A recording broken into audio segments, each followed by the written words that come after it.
Seltzer Kings. Podcasts. I found a kid who swings a golf club like a dream. I'd like to try to qualify him for the U.S. Amateurs. Coming to Apple TV Plus. What's your name? I'm not into older guys, but I'm flattered. A new comedy series, Stick. I don't want to go on this trip. Your mouth's saying one thing, but those eyes are saying something else. From the home of Ted Lasso. This is your shot at redemption? This is your mulligan? Owen Wilson. This game takes and it takes. The game's finally giving me something back. Stick. You know Arnold Palmer? Iced tea, lemonade, mix it. I'm missing a nap for this. Streaming June 4th on Apple TV Plus. Whatever the occasion, effortless elegance is right this way. Because Hilton brings you new ways to stay courtesy of the Nomad London. And it doesn't stop at award-winning dining in a space draped in velvet and illuminated by vintage chandeliers. No, this day goes beyond with unparalleled personalized service and attentive hospitality. Oh, and did we mention the Nomad London can be booked using your Hilton Honors points at Hilton.com? Hilton, for the stay. Save it for Prime Minister's questions, you pretentious git. Ass. The following podcast contains pornography, adultery, TV, soap operas, uppers, drunkenness, compulsive shopping, explicit language.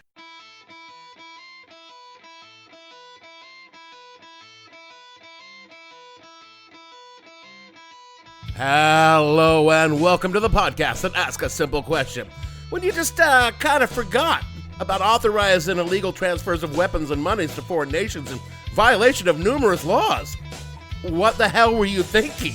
I'm your host, Dave Bledsoe, and this is episode number 495, The Buck Stops Elsewhere edition of the show. It's part 2 of Iran Contra, where we talk about the fallout from the fuck-ups that were the Iran Contra Affair.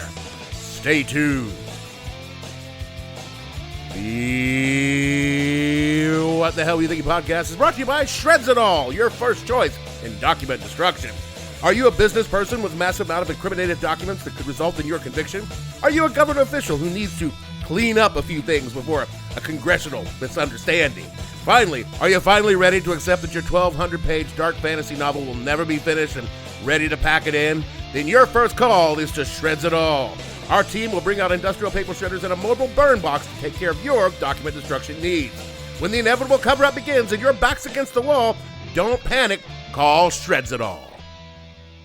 My fellow Americans, I've thought long and often about how to explain to you what I intended to accomplish. But I respect you too much to make excuses. The fact of the matter is that there's nothing I can say that will make the situation right. I was stubborn in my pursuit of a policy that went astray. The other major issue of the hearings, of course, was the diversion of funds to the Nicaraguan Contras. Well, Colonel North and Admiral Poindexter believed they were doing what I would have wanted done, keeping the democratic resistance alive in Nicaragua. I believed then, and I believe now, in preventing the Soviets from establishing a beachhead in Central America. Since I have been so closely associated with the cause of the Contras, the big question during the hearings was whether I knew of the diversion. I was aware the resistance was receiving funds directly from third countries and from private efforts, and I endorsed those endeavors wholeheartedly. But let me put this in capital letters. I did not know about the diversion of funds. Indeed, I didn't know there were excess funds. Yet the buck does not stop with Admiral Poindexter, as he stated in his testimony. It stops with me. One of the most important lessons I learned from my time in the military was... wear a condom. Well, yes, but even more important was how the lie always makes things worse. No matter what stupid thing you did, things will be much harder for you if you lied about doing it. Even murder. Well, that never came up, but that may be possible that lying might not make that one worse. But for everything else, just come clean. I knew these two guys who, over the course of a 12-hour night shift, decided that they would see how much of their truck's engine they could take apart. When the day shift came and went to take over the vehicle, the day shift did what they were supposed to do and inspected the vehicle first. And when they opened up the hood of the truck, there were several vital components missing. And then the two dipshits who took the truck apart in the first place both claimed, "Well, it was like there when I got here." Oh, sure, they had made a mistake by not inspecting the vehicle when they took it over, but clearly they had nothing to do with the engine being in pieces of which were discovered in the back of the truck. And it took all of 5 minutes of a very brief investigation to note that uniforms and fingernails had rather a lot of grease on them for people who had not spent the night disassembling a 305 V8 in a mid-1980s Chevy Suburban. The two idiots would have gotten into trouble for taking the engine apart and probably had to spend the day putting it back together, but lying about them got them in real trouble. They could lose a stripe or maybe get kicked out of the military kind of trouble. So lying was out. However, Oh, here it comes. one could shape the truth, mold it so that it was received in the best possible light. Like in a different vehicle-related incident, a certain young person who may or may not have been me. Well, it's definitely him. Kind of swerved off the road and banged up the vehicle. It blew out a tire, crumpled fenders, it was just minor damage. And the reality of what happened was it was very late, I was tired, and I nodded off the wheel. But the story that I told was, What had happened was... you see, this deer had run across the road in front of me, and I had to swerve to miss the deer, and I ran off the road. Now, we got lectured all the fucking time about not driving when we were sleepy. But we also had a lot of deer, and deer strikes were extremely common, 2 and 3 a week sometimes, and so I decided that to shade the truth of my driving the car off the road with a plausible story about a non-existent deer was no harm, no foul. I mean, it isn't like I was selling arms to a terrorist sponsor and then using the proceeds from those arms sales to prop up a Central American insurgency or anything. Which brings me to this week's topic, how Ollie's big idea turned into Ollie's giant clusterfuck and came real damn close to getting the president impeached. And he would have been impeached too if he wasn't so credibly senile that people believed him when he said he didn't remember. So let's get going with the fallout of the Iran Contra Affair. But first, we should talk about Congress. Those assholes? Specifically the power of Congress to oversee the activities of the government, a power that, strictly speaking, was never specifically granted to Congress. Then how? I don't know. The founders never included the specific clause in the Constitution to grant this because they simply assumed that everyone would understand that Congress should have this power. Just another example of the Constitution being written and under-researched. However, since the beginning, it has been understood that oversight is what is called an inherent power, meaning it exists because, of course, it exists. Wikipedia sums it up. Quote, "It is implied in the legislator's authority, among other powers and duties, to appropriate funds, enact laws, raise and support armies, and provide for a navy, declare war, and impeach and remove from the office the president, vice president, and other civil officers. Congress could not reasonably or responsibly exercise these powers without knowing what the executive was doing, how programs were being administered, by whom, and at what cost, and whether officials were obeying the law and complying with the legislative intent," unquote. The practical effect of this inherent power is Congress is allowed to impanel committees to investigate itself and other branches of the government when, as it is actually written in the Constitution, necessary and proper to do so. Ergo, there are standing committees which oversee the various functions of government like judicial, defense, intelligence, budget, agriculture. Pretty much, if there's a cabinet post, there's a standing committee that oversees the issue in both houses of Congress. Logical. But sometimes Congress can impanel issue-specific committees to determine, How did this happen? Who's to blame? maybe the president got a blowjob from an intern, or maybe he tried to overturn the lawful election by force. Maybe a lone nut shot at the president in Dallas, or maybe the CIA did it. Is Hollywood infiltrated by Reds? Did the CIA murder Martin Luther King? Did George W. Bush intentionally ignore 9/11 warnings so he could go to war with Iraq? When you have big questions that need big answers, you need a Congressional Select Committee. Now, of course, most of these committees are with some free-form jazz odyssey of masturbatory bullshit, where Congress gives little speeches designed to become part of their re-election ad blitz and scores zingers that wind up in a clip on whatever social media they prefer. Particularly modern congressional oversight committees are nothing more than grandstanding ideological free-for-alls designed to inflict maximum embarrassment on whatever political party is out of power, since they are dominated by the majority party in whatever chamber they are based out of. But for a few years, say between 1975 and 1990, because Nixon had fucked up so badly, a Congressional Select Committee being impaneled to investigate an issue was second only to the appointment of an independent counsel on the "oh shit, how bad am I in trouble" scale. It was a scale that went from Take me straight to prison for my crimes, all the way down to leave here and don't ever come back. It's time for both of you to write your book now. Meaning you get to enjoy your government pension and fat speaking fees on the lecture circuit. Sadly, or not for the folks in the Reagan Administration, this particular situation, it was the take me to jail kind of select committee. It started in Nicaragua with Corporate Air Services HPF 821. a Fairchild C-123 provider. And that is? A plane hired by people working for Oliver North to deliver weapons to the Contras.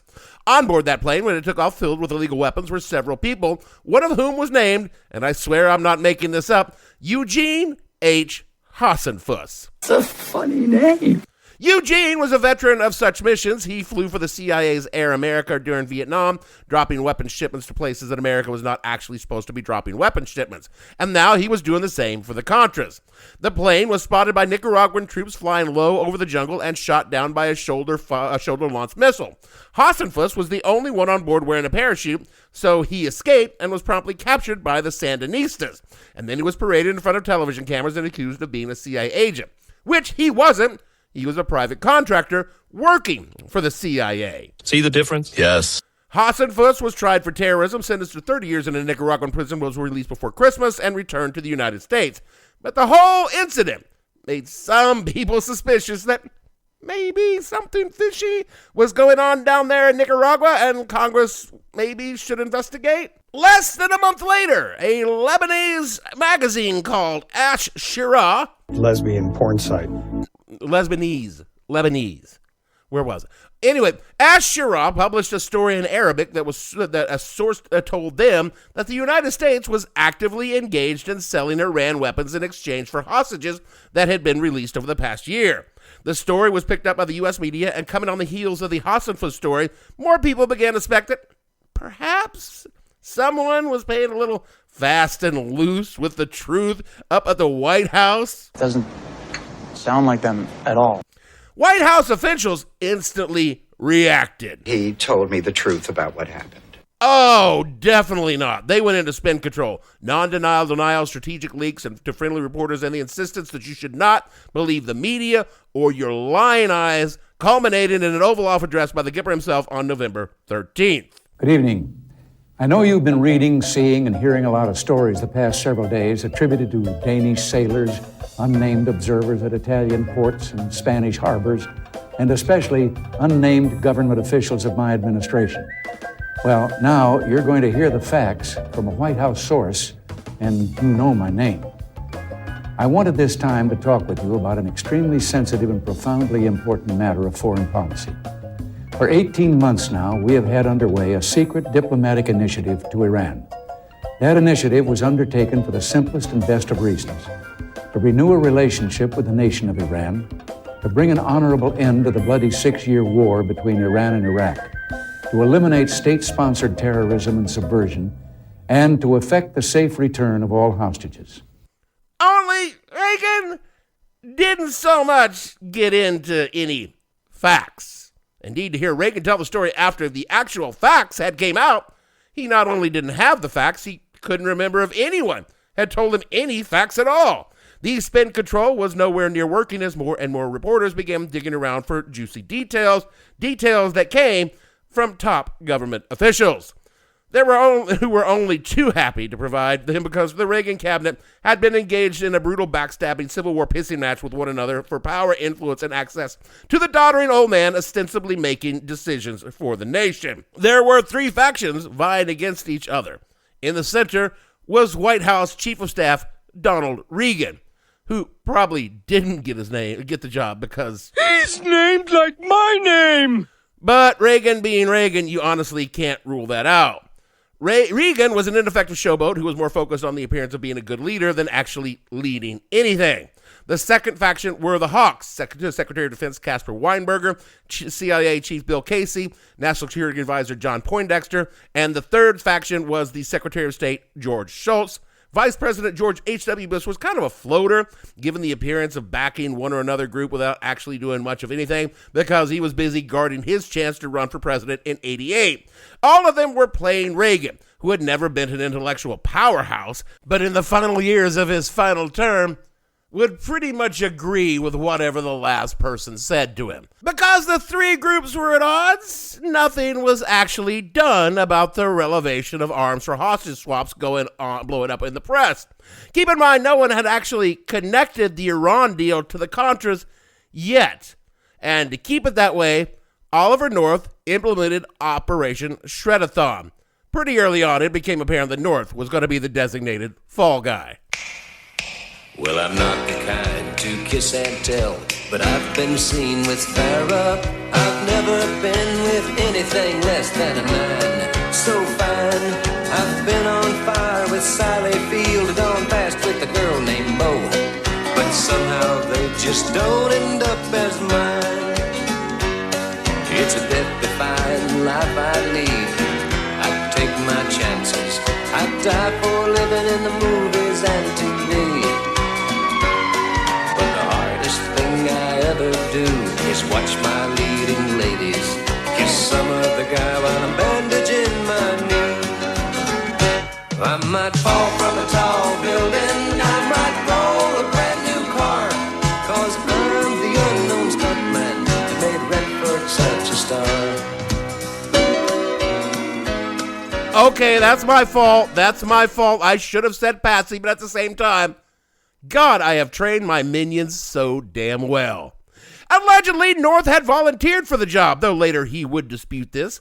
Either way, as part of his designation as the Patsy, he began to protect information by feeding reams of files into his office shredder. Good. Destroy all evidence. Together with his secretary, who was named Fawn Hall. She sounds hot. Oh, Podfriend, she was. I mean, the hottest government secretary ever. Total 80s babe. I just want you to know that I had a lot of jokes that I cut about Fawn Hall and Donna Rice and all the 80s scandal babes because I've evolved as a human being and I'm proud of myself for that and I want you to be proud of me too. And she leveraged her minor role in a major government scandal by becoming a model and dating 80s heartthrob Rob Lowe. Together, the two of them fed a large but unknown amount of evidence into the shredder, altered the dates on incriminating documents, and pretty much engaged in a textbook obstruction of justice. Only problem was, they did it really badly because the White House finally got around to investigating the matter. Attorney General Ed Meese, a man who was no stranger to criminal acts himself, sent some lawyers to search Ollie's files to see if they couldn't get to the bottom of this whole Iran thing. Just not very quickly and not very well. And while reading through the files that North himself had set aside for them, somehow they found it, the Contra connection. The lovers, the dreamers, and me. From a UPI article in 1987, quote, on November 22nd, when Justice Department officials searched his White House office and discovered the memo outlining the diversion of profits to the Contras, North said, I remember shredding documents while they were there reading documents. I was sitting in my office reading. I'd go out and shred it. They could hear it. The shredder was right out the door, North said. They were working on their projects. I was working on mine, unquote. Well, that's some good work, Lou. You'll make sergeant for this. With this revelation, North was fired from the National Security Council. Poindexter resigned, and Reagan appointed recently retired Republican Senator John Tower to head a committee to investigate what happened. Now, it's probably a good time to recap for all of you who have been following along for the past 2 episodes that for 2 years, with the full knowledge of the President, the Vice President, the Secretaries of State and Defense, the National Security Advisor, and the Director of Central Intelligence, who all knew that the United States had traded arms for hostages, and most of them knew that the money from those deals was being sent to the Contras. All of this was in violation of several laws and administration policies, and while the President could set aside those policies, which he did, he could not set aside the laws. So the question for what became the Tower Commission was who knew what, when did they know it, and did they try to cover it up? From a November 1986 to February of 1987, the Tower Commission investigated the matter, and when they were done, they issued a report. Nothing to see here. Yeah, from a Brown University project about the Iran Contra Affair, quote, the Tower Commission released its findings on February 26, 1987, including that the NSC staff was sound and placed a heavy amount of blame on Chief of Staff Reagan and National Security Advisor Poindexter. Although the Tower Commission did not find Reagan guilty, nor claim that he knew more than was leading on to it, it did argue that Reagan should have been more informed, criticizing his managerial style of running the White House for causing him to act with neglect and with a lack of oversight, unquote. The problem was Congress, in the meantime, had also started their own investigations, and they had reached their own preliminary conclusions. You know, we don't believe that. And launched a full-blown committee hearing and pressured the White House into doing something which they very much did not want to do, and that was appoint an independent counsel. Now, as we learned during episodes number 456 and 457... That's a plug. The independent counsel is an incredibly powerful entity with a limitless budget and a broad subpoena power, and that once unleashed, it is almost certain to find someone... Oh, stick a fork in me. I'm done. So, Lawrence Walsh, a former attorney general for the United States and a federal judge, was impaneled in March of 1987 and told to find out who was going to jail for all of this crime done. However, remember just a minute ago when I said that Congress was also investigating? Well, you can see now that... Now that's a bit of a problem. Yeah, Congress can and does move very fast, and the independent counsels tend to be slow and methodical. Congress, determined to get a headline, held hearings, and they called the central players to testify before their committees. Because what they said in front of those hearings was admissible in court, neither North nor Poindexter was entirely enthused by the idea. And that's when Congress offered them immunity for their testimony, and both men, not being morons, said, "Yes, I think that will do nicely." More from Brown University, quote, "Without a doubt, North was expected to be the star witness of the hearings. Starting the morning of the 7th, he did not disappoint. Taking place over 6 straight weekdays, North provided plenty of substance, too. At the start, he vowed, 'I came here to tell the truth, the good, the bad, and the ugly.' He acknowledged shredding key documents, but North maintained that his actions were in line with what his superiors wanted. North claimed that he saw a signed presidential finding to ship arms to Iran and that President Reagan was aware of private fundraising for the Contras. He also disclosed that the late CIA Director William Casey was aware of North's activities, but deliberately kept the Secretaries of State and Defense out of the loop. Indeed, North aimed to ensure plausible deniability among his superiors, including Reagan," unquote. The American people were told by this government that our government had nothing to do with the Hassenfuss airplane. And that was false. And it is a principal purpose of these hearings to replace secrecy and deception with disclosure and truth. And that's one of the reasons we have called you here, sir. And one question the American people would like to know the answer to is, what did the president know about the diversion of the proceeds of Iranian arms sales to the Contras? Can you tell us what you know about that, sir? We just took a long leap from Mr. Hassenfuss's airplane. As I told this committee several days ago, and if you will indulge me, counsel, in a brief summary of what I said, I never personally discussed the use of the residuals or profits from the sale of U.S. weapons to Iran for the purpose of supporting the Nicaraguan resistance with the president. I never raised it with him, and he never raised it with me during my entire tenure at the National Security Council staff. Throughout the conduct of my entire tenure at the National Security Council, I assumed that the president was aware of what I was doing and had, through my superiors, approved it. Poindexter, on the other hand, not a TV star. He was, and again quoting from the Brown University website, quote, "much more awkward, less dynamic, and not as handsome as North." He testified that the buck stopped with him and that Reagan knew nothing about the dispersion plan. Poindexter cited 3 reasons why he was justified in not informing the president. First, Poindexter, unlike McFarland, did not believe that the Boland Amendment applied to the National Security Council. Thereby, Poindexter believed that the diversion of funds to the Contras was legal. Second, he saw the diversion as a detail in a larger political goal of aiding the Contras. And third, the president would have supported the policy had he known about it. Chairman Hamilton criticized Poindexter for claiming the buck stops with him because that is not where the buck is supposed to stop, arguing that Poindexter only wanted to deflect responsibility from the president and that should not be done in our system of government.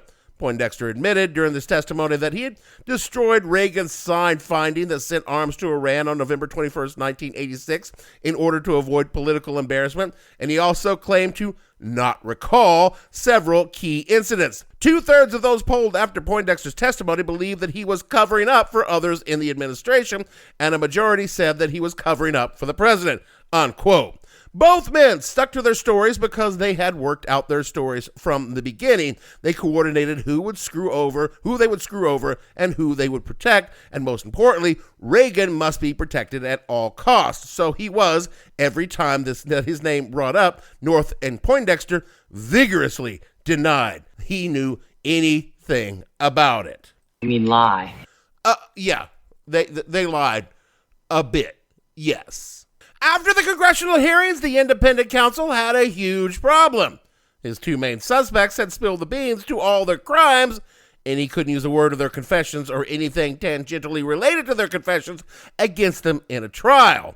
Walsh tried. He brought a case against them, threading the evidentiary needle to get a conviction against the two of them that was later overturned on appeal, meaning the architects of the cover-up got off scot-free. But other people in the administration would go down, the biggest name of which was Secretary of Defense Caspar Weinberger.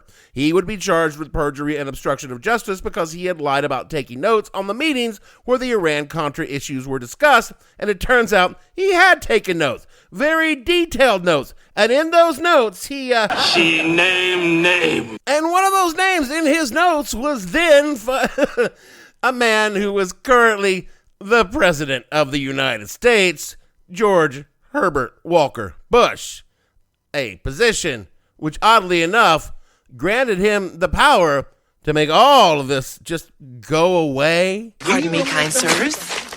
Pardon me. And the findings of all the investigations into Iran Contra are one of the reasons why it's largely forgotten today. Now, all the following came from the Brown website. We heard the Tower Commission earlier, so let's pick up with what the Congressional Committee said about their investigation. Quote, the president himself told the public that the U.S. government had no connection to the Hasselhoff airplane. He told the public that early reports of arms sales for hostages had no foundation. He told the public that the United States had not traded arms for hostages. He told the public that the United States had not condoned the arms sales by Israel to Iran, when in fact he had approved them, signed a finding later destroyed by Poindexter, recording his approval. All of these statements by the presidents were wrong, unquote. And then finally, this from the independent counsel, quote, of the 14 persons charged, 4 were convicted of felony charges after the trial by jury. 7 pleaded guilty either to felonies or misdemeanors, and 1 had his case dismissed because the administrations refused to declassify information deemed necessary to the defendant by the trial judge. 2 cases that were awaiting trial were aborted by pardons granted by President Bush. As this report explained earlier, many persons who committed crimes were not charged, unquote. Oh, and if you were wondering about Fawn, she was fine. She got an immunity deal. It was all good. Hot girls always get immunity deals. George H.W. Bush, who had known all about the deals and probably the money for the Contras all along, he was never charged with anything, despite the fact that he, too, withheld evidence from investigators in the form of personal diaries. The revelation of that withholding came weeks before the 1992 election against Bill Clinton. It would be karmic to think that this news had something to do with his loss, but in some small part, maybe. But in reality, by the time the news came out, the public had long forgotten about Iran Contra and had already decided they were done with George Bush. His pardons of Weinberger and other key players in the Iran Contra affair caused some rumbles in the political press, but the voters had made their choice, and they were frankly tired of Reagan and Bush and were ready to move on to a new president, a new decade, a new century, and eventually a new millennium. So we are left with one final adjudication to make on the entire issue. What about our old friend, Dutch Reagan? Was Ronald Reagan a scheming politician who in the best case ignored, worst case directed a cover-up by his staff of blatant illegal acts, or was he an adult old fool led around by that staff? ¿Por qué no las dos? The Reagans, going back to their time in California, had never been averse to a little light graft, Nancy in particular, and Ron felt that maybe when you're a star, they should let you do it. In Jane Mayer's book Landslide, the primary source for these two shows, Mayer takes the middle path. She lays out, supported by testimony and documentary evidence, that Reagan was fully aware of both sides of Iran Contra, that he signed off on the arms for hostages deal, and at least was told about the Contra side of things. He overtly approved of certain elements and tacitly approved of others, and he was well aware that at best what was being done was a legal gray area.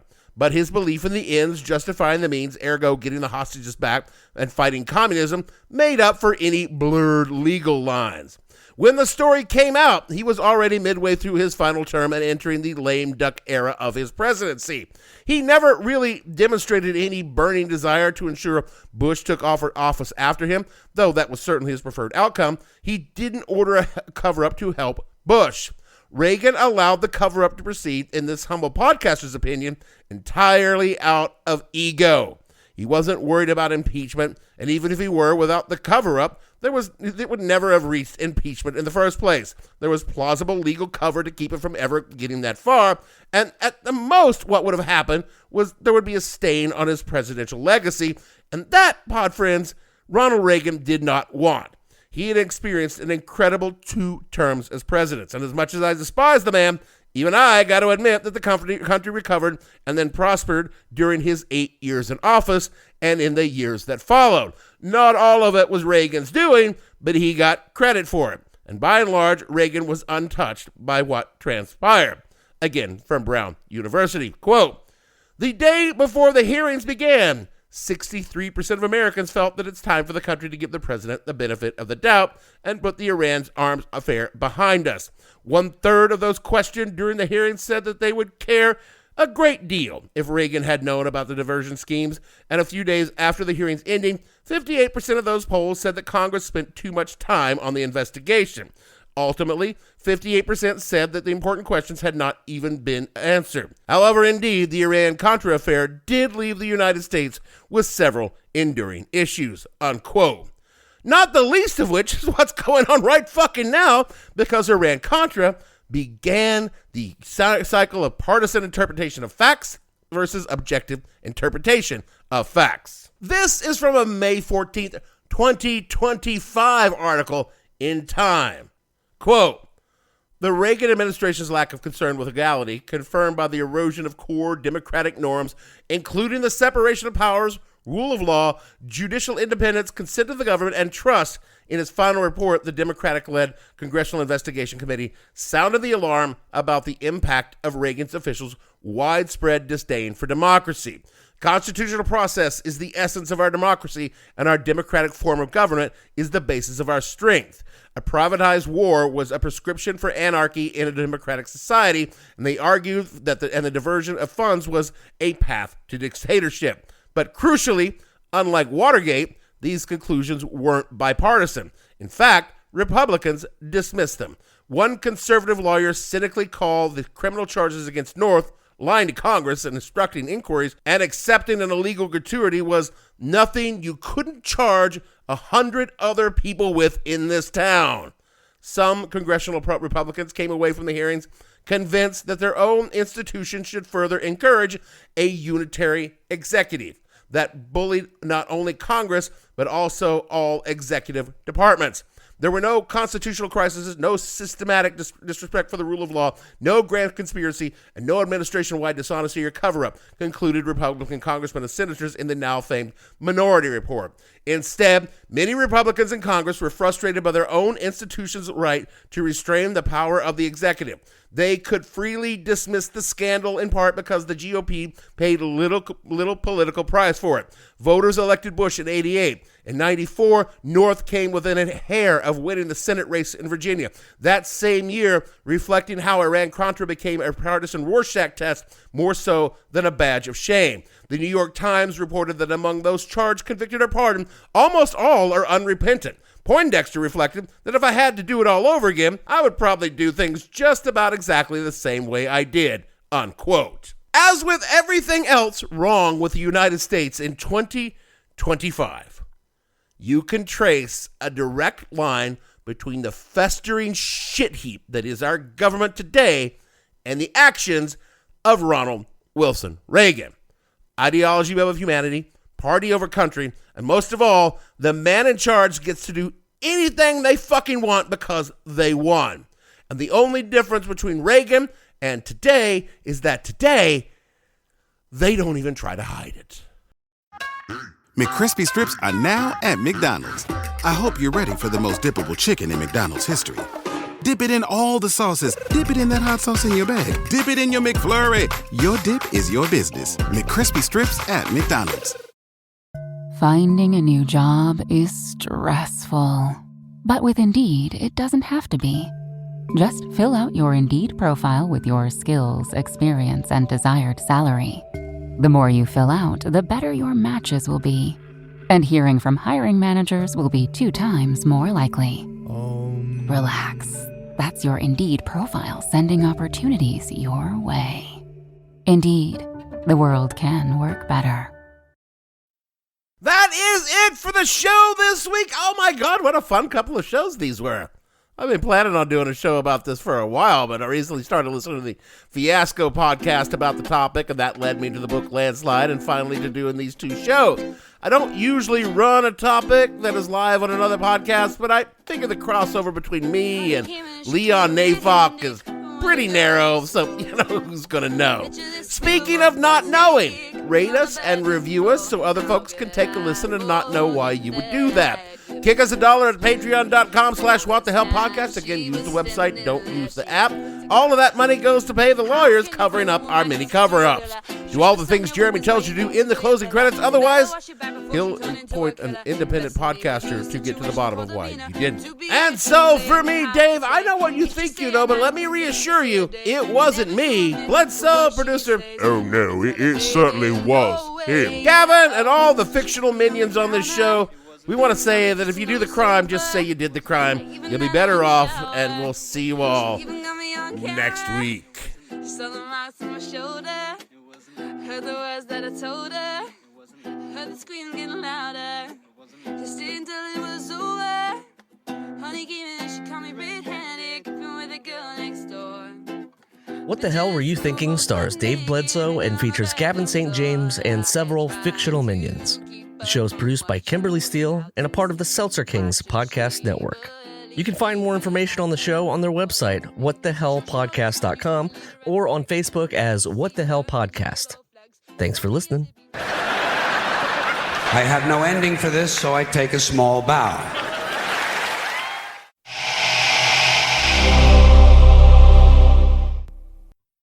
Seltzer Kings podcasts.